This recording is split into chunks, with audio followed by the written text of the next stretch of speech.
Hello दोस्तों। पिछले blog के आखिरी पार्ट में आपने देखा था कि मैं पुणे पहुंच चुका था और पुणे पहुंचने के बाद मेरा सारा काम खत्म करके मैं आज जा रहा हूं फिर से उड़ीसा और मेरे भैया के कार में हम जा रहे हैं। तो हम जा रहे हैं इस नेक्सॉन के डार्क एडिशन में। एंड आप लोगों को बता देना चाहता हूँ, टाटा की हर गाड़ी मेरा फेवरेट है और नेक्सॉन तो मेरा सबसे फेवरेट गाड़ी है टाटा का। सेफेस्ट कार मानते हैं इसको। एंड देखते हैं कब पहुँचते हैं। वैसे मैं भी चलाऊँगा गाड़ी, भैया भी चलाएँगे एंड हम टारगेट किए हैं 2 दिन में पहुंच जाएंगे। बट आज निकलने के वक्त थोड़ा लेट हो गया है।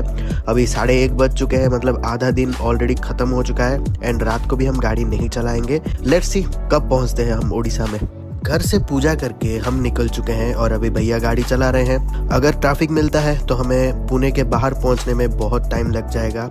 निकलने से पहले गाड़ी में फ्यूल भरवाना जरूरी है, इसलिए अभी हम टैंक फुल कर रहे हैं। होपफुली अभी तक तो ट्रैफिक नहीं है पुणे में, लेकिन अभी हम आउटर में हैं।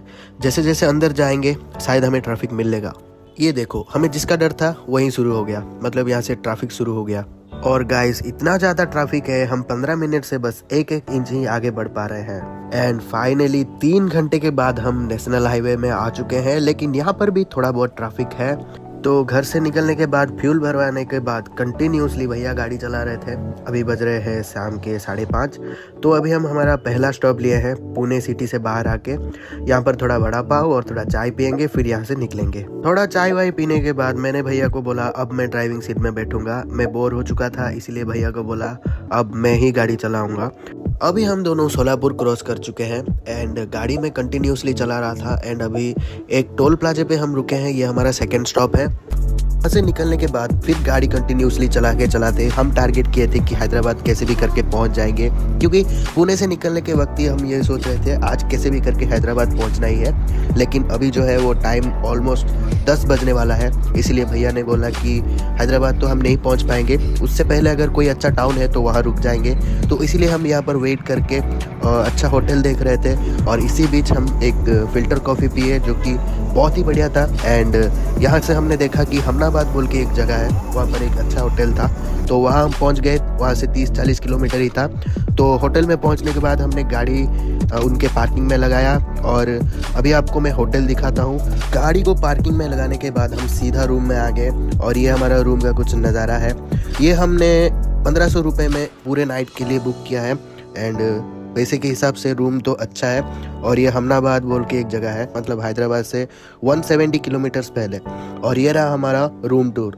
ये एंट्रेंस है।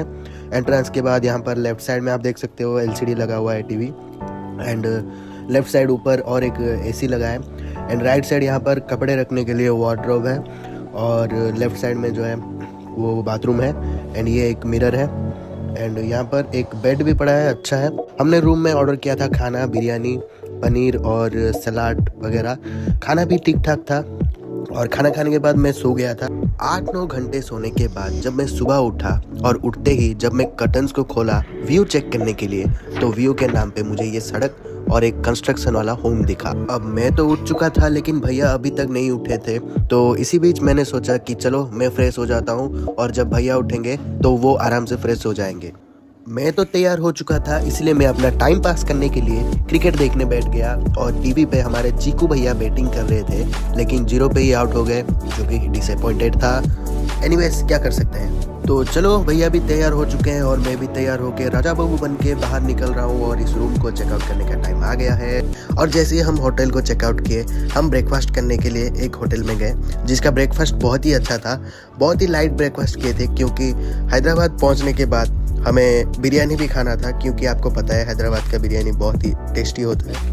और इस होटल का ब्रेकफास्ट बहुत ही बढ़िया था और वैसे भी साउथ इंडियन ब्रेकफास्ट अच्छा रहता है, लेकिन अगर आप आते हो इस रूट में तो प्लीज़ यहाँ पर ट्राई करना। तो वहाँ से निकलने के बाद हम सीधा हैदराबाद आ गए। गाड़ी में कंटिन्यूसली चला रहा था और पहली बार जो है मैं एक्सप्रेस वे में गाड़ी चलाया एंड लिटरली बहुत ही बढ़िया लगा। मतलब ऐसा लग रहा था जैसे एक खुले मैदान में मैं गाड़ी चला रहा हूँ और स्पीड का तो पता ही नहीं चल रहा था, जैसे कि आप मीटर में भी देख सकते हो।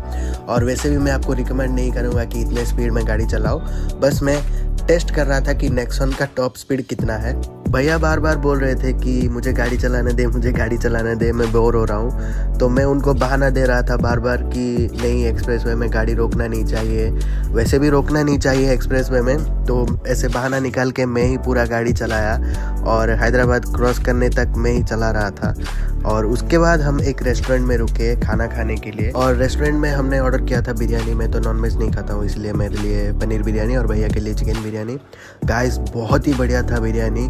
अगर आप कभी भी हैदराबाद से विजयवाड़ा आ रहे हो तो इस रेस्टोरेंट में ट्राई कर सकते हो, बहुत ही बढ़िया होता है। और जैसे ही मैं गाड़ी के सामने देखा तो गाड़ी में बहुत सारे कीड़े चिपके हुए थे, क्योंकि कल रात को आने के बाद मैंने चेक नहीं किया था और शायद कैमरा में उतना अच्छे से नहीं दिख रहा है, लेकिन बहुत ही गंदा हो चुका है गाड़ी सामने से। खाना खाने के बाद फाइनली मैंने गाड़ी भैया को चलाने के लिए दे ही दिया। एंड रास्ते में मैं मज़ा ले रहा था नज़ारों का, एंड थोड़ा बहुत बारिश भी हो रहा था। तो सारे नज़ारों का और बारिश का मज़ा लेते हुए शाम भी हो चुका था, एंड शाम के नज़ारे भी और खूबसूरत थे।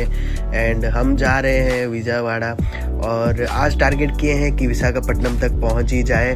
और जैसे हम विजयवाड़ा पहुंच रहे थे, हमें दूर से कुछ ऐसे अजीब नज़ारे दिख रहे थे।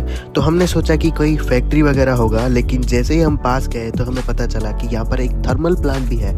तो यहाँ पर हमें इसको देखने के बाद हमें पबजी के मिल्टा पावर याद आ गया। अगर आप भी पबजी खेले होगे तो आपको पता ही होगा कि मिल्टा पावर में कुछ ऐसे ही स्ट्रक्चर्स होते हैं। विजयवाड़ा क्रॉस करने के बाद हम आगे बढ़ रहे थे और इतने में शाम भी हो चुका था। एंड जब मैं आसमान की ओर देखा तो मुझे ये सुंदर नज़ारे दिखे। मैं आपको कैसे बताऊंगा, इस कैमरा में जितना अच्छा दिख रहा है उससे कई गुना ज़्यादा अच्छा आँखों से देखने में लगता है ये। एंड ट्रैवलिंग करते हुए आपको और क्या चाहिए, ये ही सुंदर नज़ारे आपके दिल को सुकून कर देती है। इन नज़ारों का मज़ा लेते हुए कब शाम से अंधेरा हो गया हमें पता ही नहीं चला। और इसी बीच रात को 11 बजे हम विशाखापट्टनम पहुंच चुके थे। एंड उसके बाद मैंने जो भी वीडियो बनाया था पता नहीं कैसे डिलीट हो गया मेरे से।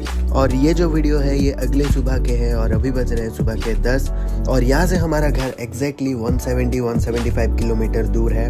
तो आज हम 1:30-2 बजे तक पहुंच ही जाएंगे। एंड फाइनली हम ओडिशा के अंदर एंट्री कर चुके हैं। लेकिन जैसे ही हम ओडिशा के अंदर एंट्री किए, वहाँ से बारिश होना शुरू हो चुका था। इतना ज़्यादा बारिश हो रहा था कि रास्ता भी अच्छे से नहीं दिख पा रहा था, लेकिन कैसे तैसे करके हम घर की ओर जा ही रहे थे। और जैसे हम घर के करीब हुए तो बारिश पूरा बंद हो चुका था, एंड इस जगह में बारिश ही नहीं हो रहा था। एंड आप देख सकते हो हमने गाड़ी घर के बाहर लगा दिया है, एंड यहाँ पर भी बारिश आने वाला है। यहाँ पर बहुत सारे क्लाउड्स आ चुके हैं। और इसके बाद मैंने मंदिर से लाया हुआ खाना खाया। खाना खाने के बाद मैंने भैया के घर के जो पॉन्ड है वो देख रहा था, उसमें बीटा फिश था। एंड उसके बाद उसमें बहुत सारे स्नेल्स भी थे। एंड ये है हमारा भैया का जो पेट डॉग है, इसका नाम कूपर है। इसके बाद दूसरे एक्वेरियम में विडो फिशेस रखे हुए थे। फिर और एक एक्वेरियम में उसमें श्रिम्प फिशेस एंड कुछ और स्नेल्स भी है। ये देखो, मैं इसको थोड़ा जूम करके दिखा रहा हूँ। ये एक रेड श्रिम्प है और ये है एक ब्लू श्रिम्प। अब फाइनली मैं भी अपने घर को जा रहा हूँ। एंड आप लोग मुझे बताना कि ये पूरा ट्रिप आपको कैसा लगा। अगर अच्छा लगा तो लाइक करना, एंड मेरे चैनल को सब्सक्राइब करना। इंस्टा पे देख रहे हो तो फॉलो करना, एंड प्लीज़ प्रोफाइल चेक करना। Thank you.